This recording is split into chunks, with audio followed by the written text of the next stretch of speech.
जी बिस्मिल्लाहिर्रहमानिर्रहीम अस्सलाम वालेकुम वरहमतुल्लाहि वबरकातुह। दोस्तों अज असी तबरेज़ साई साहब को आए हैं।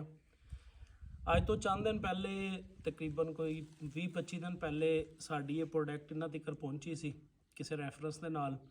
इन्होंने अपने फार्म तो यूज़ की अपने जानवरों को, चूँकि असी ये अफादियत जी है फार्मर को दसते हैं, फार्मर इस तो फ़ायदा भी उठाता है, किस तरीके नाल फ़ायदा उठाता है, की बैनीफिट ने वो सारे बैनीफिट जोड़े असी तबरेज़ भाई की जुबानी सुनांगे। चूँकि इन्होंने अपने फार्म से ट्रायल ला के इन्हों को सब ना बड़ा जोड़ा एक आला है ट्रायल का, वो लैबोरेटरी जी है वो इन्हों का अपना जानवर है और इन्होंने अपने फार्म से सारे जानवरों शुरू किया है या एक जानवर शुरू किया है। यदि डोज किन्नी खिलाई है जानवर को, इस हवाले नाल थोड़ी डिस्कस करांगे मजीद। मैं तुहानू ये बारे गाइड कर दूँगा। तबरेज़ भाई जरा दस्या जे बारे जी भाई तकरीबन एक महीना की हो गया मैनू ये पहुँचा आई, ठीक है। XPM पाउडर ते माशाल्लाह अगे भी मतलब हर साल इदा ही गर्मी शर्मी होंदी है तो अजकल मतलब दुध की शर्टिंग हो जाती है, ये वो सारे खिरे तो जेड़े फायदे ने ये दुध वालों तो बिल्कुल माल को कोई फर्क नहीं पिया है। जिस तरह रूटीन लगा होंगे उस तरह ही है। तो पट्ठे छट्टे भी तुहानू पता है लियारियां मज्जी या दूसरियां जेड़ा पट्ठे छट्टे घट खांदियां ने गर्मी की वजह तो पानी ज़्यादा कोशिश करदियां ने जी जी तो खुराक च भी बिल्कुल उन्हें कतरू फर्क नहीं पाया।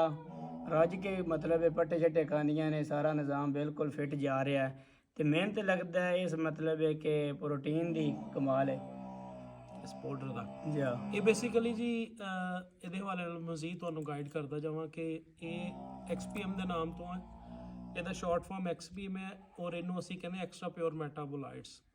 ये मैटाबोलाइट्स ने जानवर के इंटरनल जिन्ने भी आर्गनस है ने, जिस तरह के ਜਿਹੜੇ खुराक ਨੂੰ डाइजैसट करवाने ਦੇ ਵਿੱਚ ਅੱਲਾਹ ਪਾਕ ਨੇ ਜਾਨਵਰ ਦੀ ਬਾਡੀ 'ਚ ਰੱਖੇ ਹੁੰਦੇ ਨੇ, ਜਿਸ ਤਰ੍ਹਾਂ ਕਿ ਉਹਦਾ ਸਟਮਕ ਹੋ ਗਿਆ, ਉਹਦੀਆਂ ਅੰਤੜੀਆਂ ਹੋ ਗਈਆਂ और बाकी सारे ਜਿਹੜੇ ਮਾਮਲਾਤ ਹੈ ਜਿਹੜੇ खुराक ਨੂੰ सही तरीके ਨਾਲ अपना ਜਿਹੜਾ ਹੈ खुराक ਨੂੰ सही तरीके ਦੇ ਨਾਲ डाइजैसट कराਉਂਦੇ ਨੇ, ਉਹ ਸਾਰੇ ਮਾਮਲਾ ਜਿਹੜੇ ਨੇ ਇਹ ਉਹਨਾਂ ਨੂੰ ਫਿਟ ਰੱਖਦਾ ਹੈ।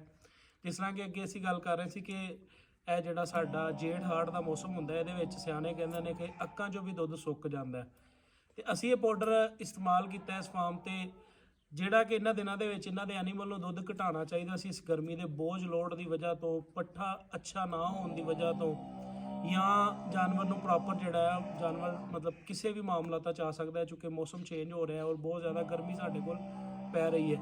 लेकिन इन्हों के फार्म के उत्ते जानवर अगर 1 किलो नहीं बढ़ाया, जानवर ने जोड़ा किलो इस मौसम की वजह तो या चारे की वजह दुध तोड़ना सी घटाना सी, वो दुध का इन्हों को कमी नहीं आई। इन्हों को जानवर ने दुध अपना रूटीन के नाल मेनटेन रखे है।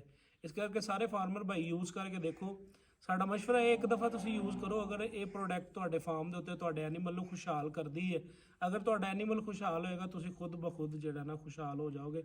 इनू एक बार इस्तेमाल करो। इसकी डोज है एक जानवर की 20 ग्राम।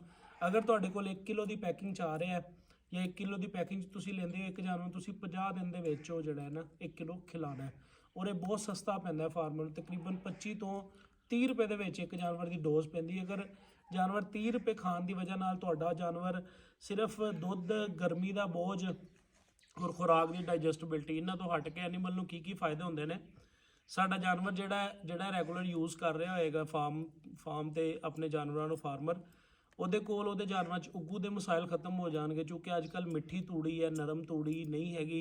ਇਹ ਤੂੜੀ ਜਾਨਵਰ ਜ਼ਰੂਰਤ ਤੋਂ ਜ਼ਿਆਦਾ ਖਾ ਜਾਂਦਾ, ਉੱਤੋਂ ਗਰਮ ਤਸੀਰ ਤੂੜੀ ਦੀ ਰੱਖਦੀ ਹੈ ਇਸ ਟਾਈਮ। ਇਹਦੀ ਵਜ੍ਹਾ ਨਾਲ ਜਾਨਵਰਾਂ 'ਚ ਅਮੂਮਨ ਨਾ ਸਟਮਕ ਡਿਸਆਰਡਰ ਦੇ ਮਸਲੇ ਆਉਂਦੇ ਨੇ, ਮਿਹਦਾ ਬੰਦ ਹੋ ਜਾਣਾ, ਜਿਹਨੂੰ ਅਸੀਂ ਕਹਿੰਦੇ ਹਾਂ ਕਿ ਬੰਨ ਬਣ ਜਾਣਾ, ਇਸ ਤਰ੍ਹਾਂ ਦੇ ਮਸਲੇ ਆਉਂਦੇ ਨੇ। ਜਾਂ ਜਾਨਵਰ 'ਚ ਕਾਂਸਟੀਬਿਊਸ਼ਨ ਦਾ ਇਸ਼ੂ ਆ ਜਾਂਦਾ। ਕਾਂਸਟੀਬਿਊਸ਼ਨ ਉਹ ਹੁੰਦੀ ਹੈ ਕਿ ਜਾਨਵਰ ਨੂੰ ਕਬਜ਼ ਦਾ ਹੋ ਜਾਣਾ। इस तरह के मसले काफ़ी फार्म से आते हैं तो इस पाउडर की वजह नाल फार्म के उत्ते तुहाडे कोले मसाइल भी खत्म हो जाएंगे। जानवर का मैदा नहीं रुकेगा, खुराक सही डाइजैसट करेगा और जानवर के अंदर तजाबियत नहीं बनेगी। दूसरा यदा बड़ा है फायदा कि जानवर का मैदे का जोड़ा pH होंदा है ना, बुखार जिन्होंने असीं कहने हैं, वो नॉर्मल बुखार 6.8 होंदा है। चूँकि साढ़े कोल जो ही मौसम चेंज होंदा है, दो चीज़ां पैदा हो सकदियां ने, या साढ़े कोल अलकली पैदा होंदी, तजाबियत वगैरह पैदा हो सकती है। जानवर जो अप डाउन होएगा, जानवर का अंदर का सिस्टम डिस्टर्ब हो जाएगा। ये अंदर के सिस्टम के नॉर्मल अंदर का जो बुखार है उन्होंने नॉर्मल रह चलता है, जिन्होंने असीं pH कहने हैं, तो जानवर जो अंदरों पूरा फिट रहिंदा है। अगर तुहाडा जानवर अंदरों फिट है तो तुहाडे जानवर ते आने वाली बीमारियों के खिलाफ वो खुद ही अपने अंदर कुव्वत मुदाफत पैदा कर रहा है ਉਹਦੇ ਨਾਲ ਕੀ ਫਾਇਦਾ ਹੋਏਗਾ ਕਿ ਤੁਹਾਡੇ ਜਾਨਵਰ ਤੇ ਆਉਣ ਵਾਲੀਆਂ ਬਿਮਾਰੀਆਂ ਤੋਂ ਤੁਹਾਡਾ ਜਾਨਵਰ ਮਹਿਫੂਜ਼ ਹੋ ਜਾਏਗਾ। ਸਾਰੇ ਫਾਰਮਰ ਇਹਨੂੰ ਯੂਜ਼ ਕਰੋ। ਔਰ ਤਬਰੇਜ਼ ਭਾਈ ਜਿਹੜੇ ਨੇ ਕੋਈ ਕਿਸੇ ਤਾਰਫ ਦੇ ਮੁਹਤਾਜ ਨਹੀਂ, ਇਹ ਸਾਡੇ ਮਾਸ਼ਾਅੱਲਾ ਮਸ਼ਹੂਰ ਟਿਕਟੋਕਰ ਨੇ। ਇਹਨਾਂ ਦੀਆਂ ਸਾਰੀਆਂ ਵੀਡੀਓ ਬਹੁਤ ਵਾਇਰਲ ਹੁੰਦੀਆਂ ਨੇ, ਲੇਕਿਨ 2 ਵੀਡੀਓ ਨਾਲ ਮੈਨੂੰ ਬਹੁਤ ਜ਼ਿਆਦਾ ਇਹਨਾਂ ਦੀ ਮੁਹੱਬਤ ਹੋ ਗਈ। ਉਹਨਾਂ 'ਚ ਇੱਕ ਇਹ ਸੀ ਵੀਡੀਓ ਇਹਨਾਂ ਦੀ ਕਿ ਕੱਟਾ ਵੇਚਿਆ ਆਈਫੋਨ ਆ ਜਾਏਗਾ, ਤੇ ਦੂਸਰੀ ਇੱਕ ਤਬਰੇਜ਼ ਭਾਈ ਦੀ ਵੀਡੀਓ ਵੀਜ਼ੇ ਦੇ ਹਵਾਲੇ ਨਾਲ ਸੀ। ਇਹਨਾਂ ਦੀ ਆਈਡੀ ਜਿਹੜੀ ਹੈ ਉਹਨੂੰ ਵੀ ਫੋਲੋ ਕਰੋ, ਟਿਕਟੋਕ ਤੇ ਆਪਣਾ ਹੈ ਤਬਰੇਜ਼ ਸਾਈ ਦੇ ਨਾਮ ਤੋਂ, ਤੇ ਢੇਰ ਸਾਰਾ ਪਿਆਰ ਦਿੰਦੇ ਰਹੋ। Thank you very much.